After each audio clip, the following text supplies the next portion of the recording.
En la liturgia del día de hoy, a mí lo que más me llega, lo que más me resuena, es la vivencia del tiempo pascual.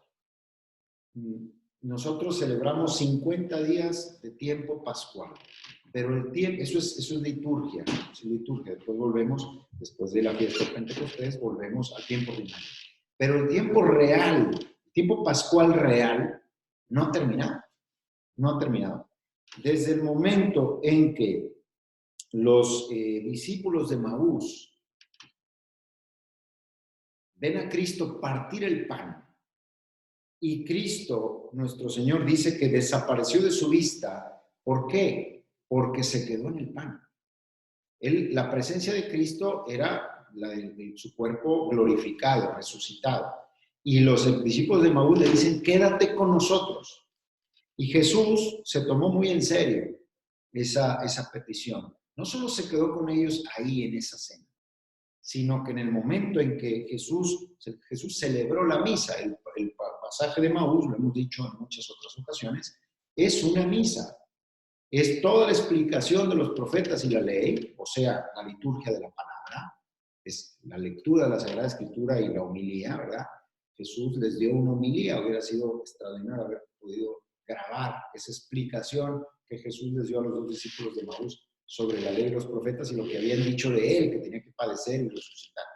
La mejor explicación, ¿verdad?, que jamás se dio en este mundo, desafortunadamente no se pudo grabar. Bueno, esa es la primera parte de la misa, es la liturgia de la palabra.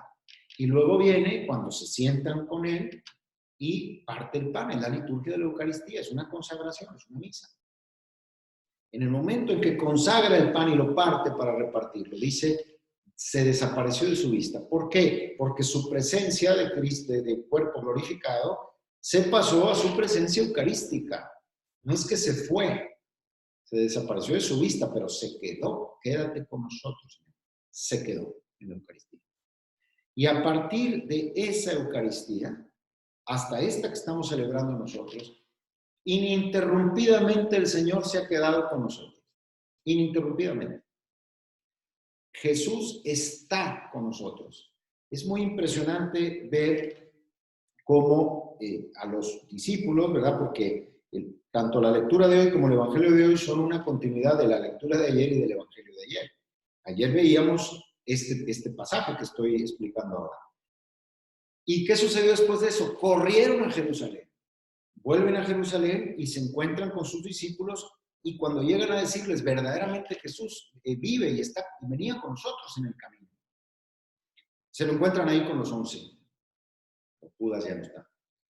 Y les dice, creían que era un fantasma, tóquenme, tóquenme, es más, denme de comer y come con ellos para convencerlos con datos tangibles de que Él verdaderamente está presente entre ellos, que vive. Él vive, dice un canto, ¿no? Que se usa mucho en las misas. Él vive, Él vive, Él vive. Tenemos que creernos esto, porque ese tiempo pascual no ha terminado y no va a terminar hasta el final de los tiempos. Él está siempre con nosotros. Estaba entre los discípulos de Maús, estaba entre los apóstoles y permanece con ellos. Y por eso Pedro y Juan, continuación de la lectura de ayer, que a un lisiado de nacimiento le dan la fuerza para que hacen un milagro, lo sanan milagrosamente. Y obviamente, pues el amigo estaba tan contento, el paralítico curado por Pedro y Juan no se les despegaba. ¿Cómo se les va a despegar si era un paralítico de nacimiento y lo hicieron caminar? Pues estaba emocionado con ellos. Entonces la gente, entre la curiosidad de esta persona que veía un paralítico y ahora ya no estaba, y entre la curiosidad de cómo lo habían curado Pedro y Juan, se aglomeró en torno a ellos en el pórtico de Salomón, que era un pórtico que estaba en el templo. Y se admiran y dicen, ¿con qué poder hacen eso? Pues yo les voy a decir a ustedes con qué poder hacen eso, con el mismo poder que tú y yo poseemos. Jesús nos dijo en el Evangelio, ustedes harán estas cosas y las harán aún mayores, aún mayores. Es un enigma, decía aún mayores, mayores que las de Jesús. Ustedes harán estas cosas. Y aquí tenemos a Pedro y a Juan haciendo esas cosas. Pedro y Juan no eran más que tú y que yo. Y están haciendo esas cosas porque vivían en Cristo, porque para ellos Cristo estaba vivo. Y la gran pregunta es si Cristo está vivo para ti, para mí. Tenemos que decir sí, porque quien vive en Cristo, créanme, hace milagros. Y los milagros se siguen dando, milagros, verdaderos milagros. No sé si ustedes han visto la película que aparece Derbez como médico, que es una historia real, obviamente hecha película, pero es una historia real, de una familia protestante, evangélica, que tiene una niña una enfermedad y luego tiene un milagro. La niña prácticamente se muere y la niña cuenta pues que ella ya se quería morir por los dolores de su enfermedad. Y la niña cuenta que en un accidente que tiene, estando enferma, pues se encuentra con Jesús. Y Jesús le dice, ¿quieres regresar? Sí, pero no enferma, le dice la niña, porque ya no quiero estar enferma. Bueno, vas a regresar sana. ¿Quieres? Y digo, ¿así es sana? Sí, sí quiero regresar. Eso es lo que la niña cuenta. Se fue su diálogo con Jesús. Y dice la niña, no era un diálogo de palabras, pero nos comunicábamos. Y entonces ella vuelve y vuelve sana. Es un milagro. Era una enfermedad incurable. Y la mamá que había perdido la fe en Cristo, había perdido la fe en Dios por la enfermedad de su niño, que no la entendía, porque era una mujer de fe. Es una mujer de fe. Después de que cura eso, da un testimonio muy hermoso donde ella dice, es que gracias a este milagro extraordinario me di cuenta que mi vida está llena de milagros. Y empieza a mirar para atrás y ve toda la gente que le estuvo ayudando por el tema de su niño. Tuvo los ojos para ver la presencia de Jesús en todas partes. Y eso es una gran realidad. Vivimos en un momento pascual indefinido. ¿Qué significa vivir en un momento pascual? Vivimos en la presencia de Jesús, eucarística, con milagros, con muchas otras formas. Jesús está presente. Ahora, yo creo en los milagros, claro que creo en los milagros. ¿Son extraordinarios? Depende. Los milagros son ordinarios en cierto sentido, porque nosotros tenemos que evitar dos extremos. El extremo de pensar que Dios está totalmente alejado de nosotros, allá detrás de las nubes, y nos quiere mucho y todo, pero aquí en esta vida nosotros nos arreglamos con nuestras propias fuerzas y no contamos con Él. Ese es un extremo equivocado.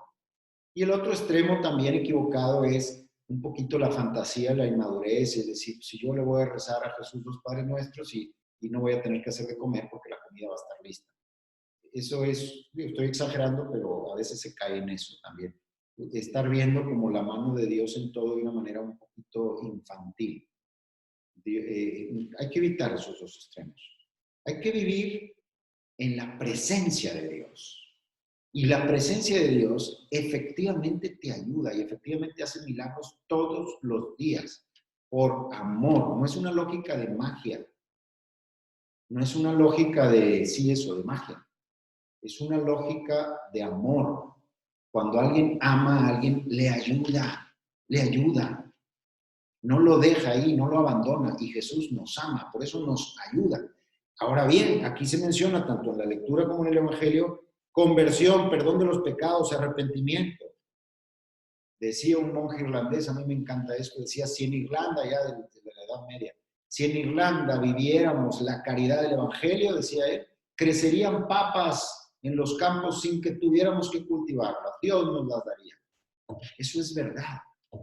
Pero si nosotros vivimos de resentimientos, de odios, de miedos, y nos cerramos a Dios, Él quiere bendecirnos, quiere hacer milagros todo el tiempo, pero no los puede hacer porque no se lo permitimos nosotros.